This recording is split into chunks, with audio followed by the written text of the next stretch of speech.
Добрый вечер. Вы смотрите главные новости к этому часу в прямом эфире в студии Влад Давыдов. Смотрите в эфире. COVID-19. Как обстоят дела по республике? Каковы темпы вакцинации? Борьба с лесным вредителем. В Хангаласский район завезли химикаты для обработки очага сибирского шелкопряда. Программа переселения. В поселке Кысылсыр в Вилюйском Улусе 17 семей получат в этом году новые квартиры.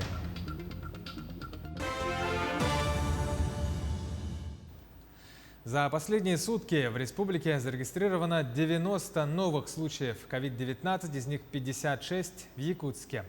Что касается районов, то в Амгинском Улусе 8 случаев, в Алданском, Вилюйском по 5, в Ленском, Мирнинском по 4, в Мегино-Кангаласском и Хангаласском районах по 3 случая, а в Чурапчинском 2. Что касается прививочной кампании, то в республику поступило всего 208 109 доз вакцины против коронавируса. Получили первую вакцинацию 186 тысяч человек, вторую 140 тысяч. Тем временем число заболеваемости молодых людей COVID-19 растет. На сегодня в красной зоне городской республиканской клинической больницы лечение проходят 400 пациентов. Возрастная категория от 30 лет. Среди них и тяжело больные. Репортаж Катерины Винокуровой. 3 корпуса городской республиканской клинической больницы открыли красные зоны в прошлом году. Больница рассчитана на 480 коек, из них 30 в реанимационном отделении. Здесь, в самой горячей точке борьбы с коронавирусом, в тяжелом и крайне тяжелом состоянии на сегодня находится 27 человек, среди которых и молодые люди. Ковид молодеет, больных с молодых в возрасте до 30 поступают. Раз в неделю это уже как стабильно для нас стало. В крайне тяжелом состоянии здесь находится в том числе и из-за осложнений и многих хронических заболеваний. Больница полностью оснащена аппаратами ИВЛ и всеми необходимыми медикаментами. Обеспеченность у нас стопроцентная. У нас на 30 коек 30 аппаратов искусственной вентиляции легких, на каждую койку по одному искусственному вентилятору вентиляции. На данный момент у нас находится около 7 пациентов на искусственной вентиляции легких. Кто-то находится на неинвазивной искусственной вентиляции легких. Это тоже аппарат делает, он помогает пациентам дышать, когда они находятся в полном сознании и самостоятельно контролируют частоту своих дыхательных движений. 5 круглосуточных постов. На каждый приходится по медсестре, врачу и 2 санитара. У каждого всегда есть работа. 27 пациентов, и каждый требует ухода и внимания. Несмотря на то, что на сегодня уже выработаны строгие алгоритмы при лечении, болезнь протекает тяжелее. В последнее время стало намного тяжелее. Хотя, конечно, все лечение у нас известно, но заболевание уже как бы трудно поддается этому лечению. И люди болеют тяжелее, намного тяжело. Хотелось бы, чтобы их призвать, чтобы они были более ответственны, все-таки они, чтобы берегли себя, свое здоровье и здоровье своих близких и родных. Коронавирус может подтолкнуть грани между жизнью и смертью каждого. Не стоит забывать об этом каждый раз, выходя из дома и надевая маску. Возможно, она единственная, что отделяет нас от ковидного госпиталя. В Амгинском районе за текущую неделю выявлены 27 случаев заболеваний COVID-19. Из них многие находятся на лечении на дому. 14 человек в стационаре, 1 в тяжелом состоянии в реанимации. Вакцинация от коронавируса в Амгинском Улусе продолжается. На сегодня 2 этапа. Полностью получили 1640 человек, это 24% от населения. На днях в район поступили дополнительно еще 400 доз. Жители Амги могут получить вакцину в поликлинике, а также в Центре народного творчества имени Потапова.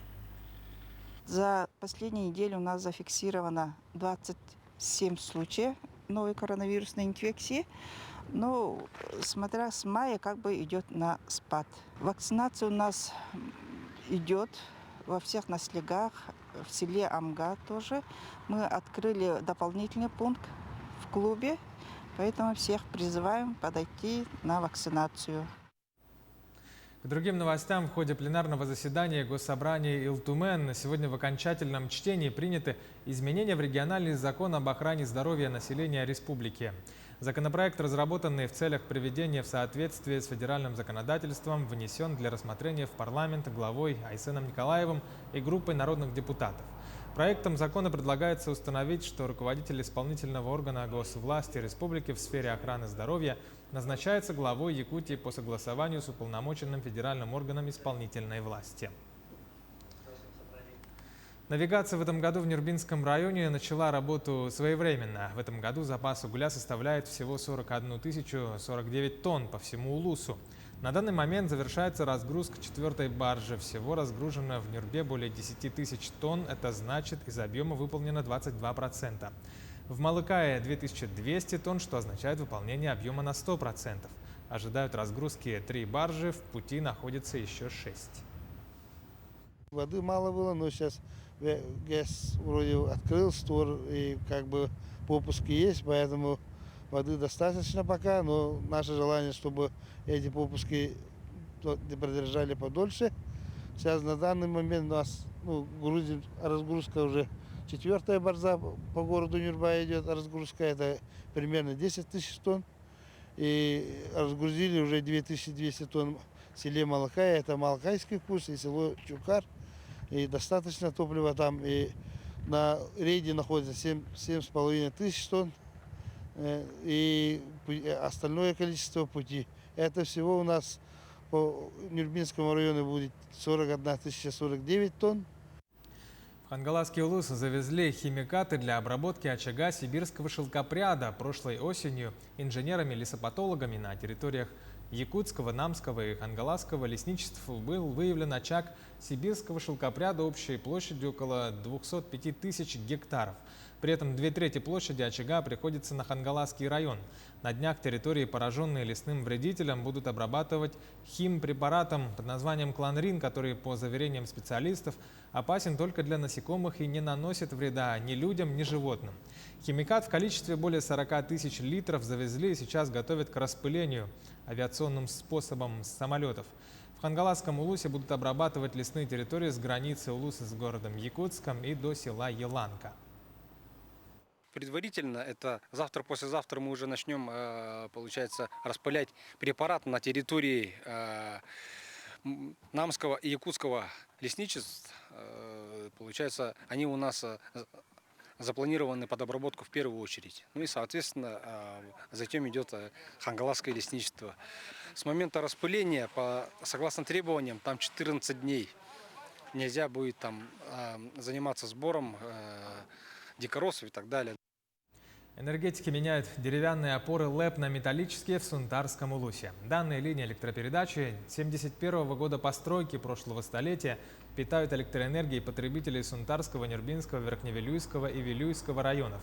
Реконструкция является частью крупного инвестпроекта «Якутскэнерго» по строительству новой подстанции «Химия», который станет первым этапом перевода подстанции села Сунтар с класса напряжения 6 на более высокие 10 киловатт. Обслуживанием жилого фонда в Уснере занимаются 2 управляющие компании. Мнение о их работе у жителей прям противоположное. Сюжет из Имаконского улуса. Управляющая компания «Алтан» создана в 2017 году.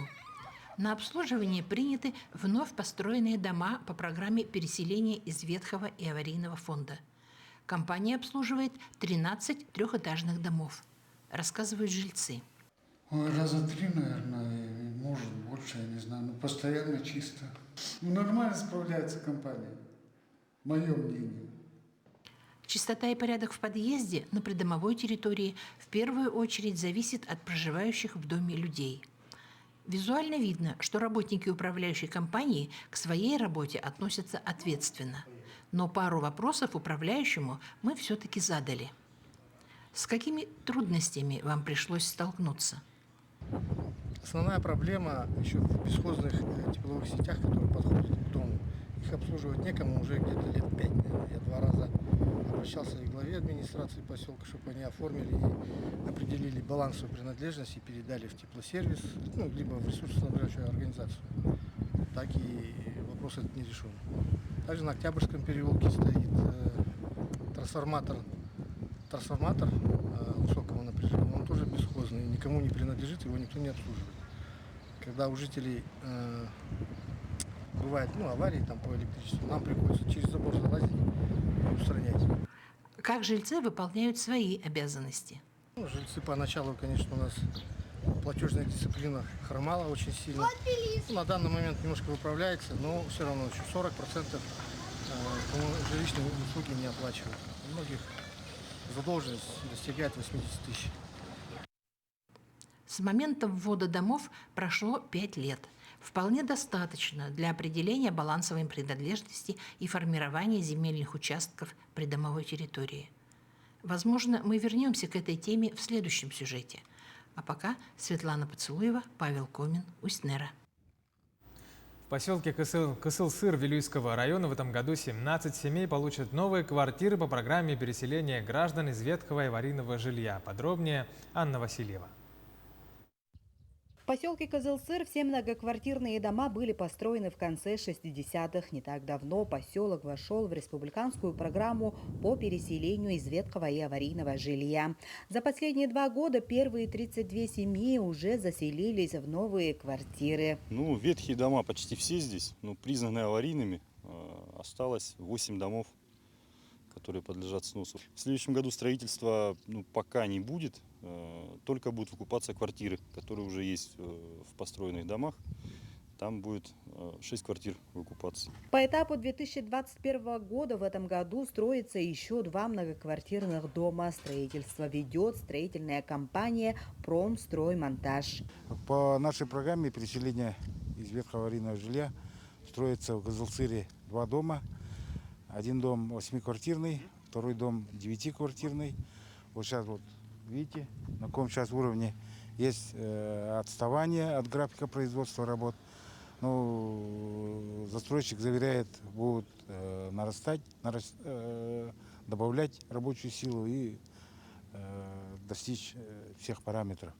И по контракту они должны ввести эти дома в конце октября этого года.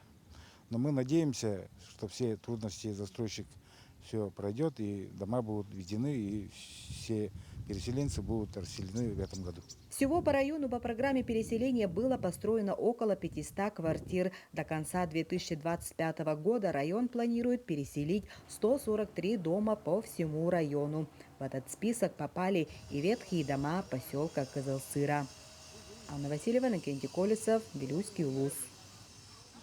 Таковы новости к этому часу. Итоги дня подведем на телеканале Якутия-24 в 20:00.